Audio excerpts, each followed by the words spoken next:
welcome back to the program. So the Vice Chancellor of the Federal University of Oye-Ekiti, Professor Kayode Shoremeku, joins us now for some analysis on the outcome of the presidential rerun elections in Kenya.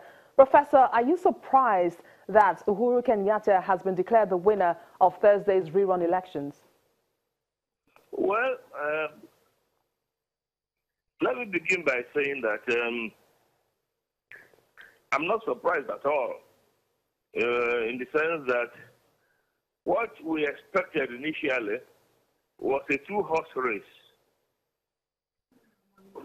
It was a two-horse race initially, and it was turned into virtually a one-horse race. So there is no surprise at all. And in any case, from the history of elections, once one side decides to engage in a boycott,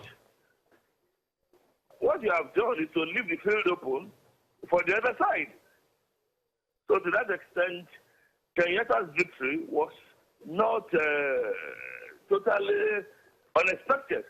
It was fairly predictable under the circumstances, since Odinga had already pulled out.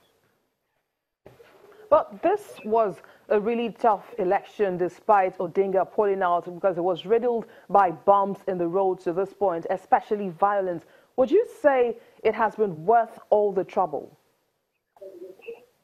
Well, it was not worth all the trouble, if only because as the process evolved, the process was emptied of its legitimacy.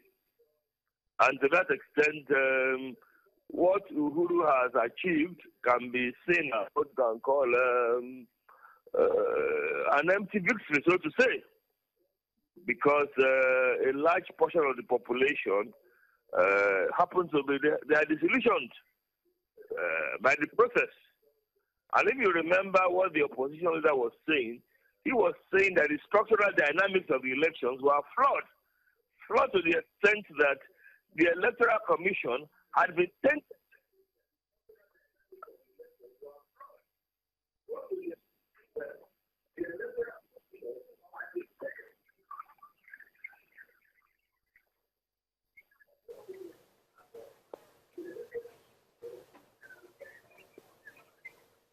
We seem to still be having challenges speaking with Professor there.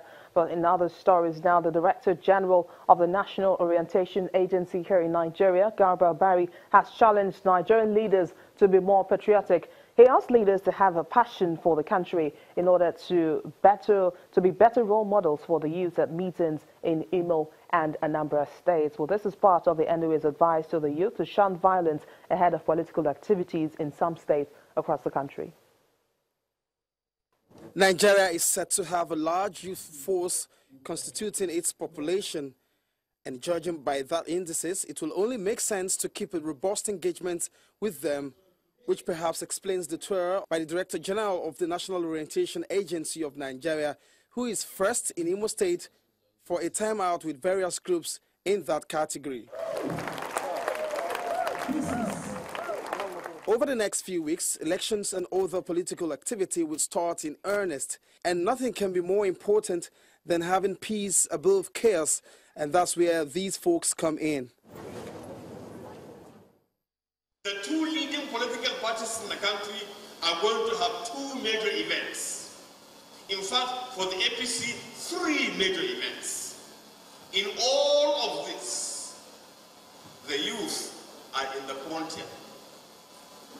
They are the one that first and foremost, the most benign, the most basic of what they do. They are the ones that put the posters, but only under an atmosphere of peace.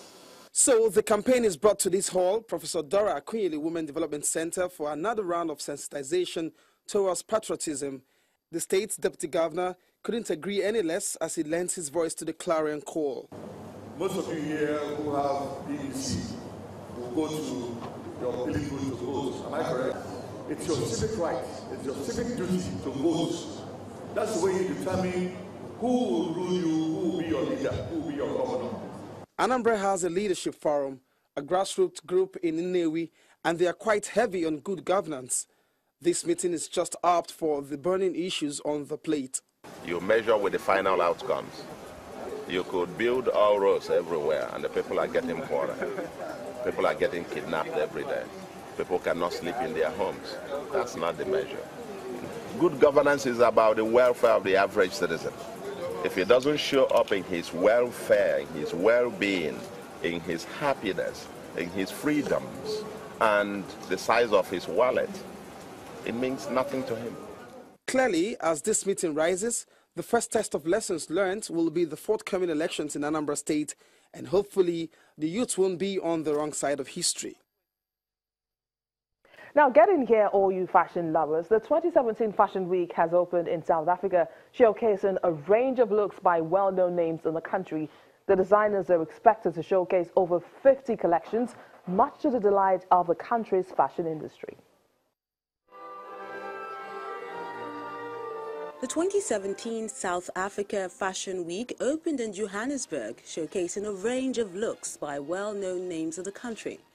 One of Africa's biggest fashion displays, the event attracts a host of guests, fashion entrepreneurs and celebrities every year. Organizers say this season will focus once again on diversity and innovation of South Africa's designers in the country. I've decided to go for a very big mix of ready-to-wear. So most of it is ready-to-wear, but also there's a great mix of a little bit of avant-garde, a little bit of fantasy in it as well. So you'll be seeing your showstoppers, red carpet wear, but the focus is ready-to-wear. American actress Carla Mosley, who stars on popular soap opera Bold and the Beautiful, modeled one of Coetzee's bridal gowns. She's visiting the country to promote the television show, which has a loyal following there. The use of color and pattern I'm really impressed by, and I just think that people are on the cutting edge. They're using, like I said, mixing glam with like a bit of street, and I love that. I love that feel. There's a groundedness to it, but still something that is quite couture. As the demand for quality fashion goes up, more designers are finding platforms to market the continent's vibrant styles and stamp their brands internationally.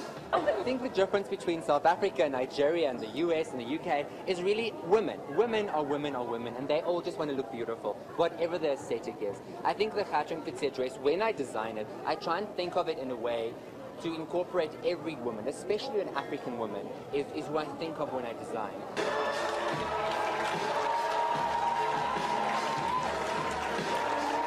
The design included pieces meant to take the audience on a journey through the 80s with a touch of glamour.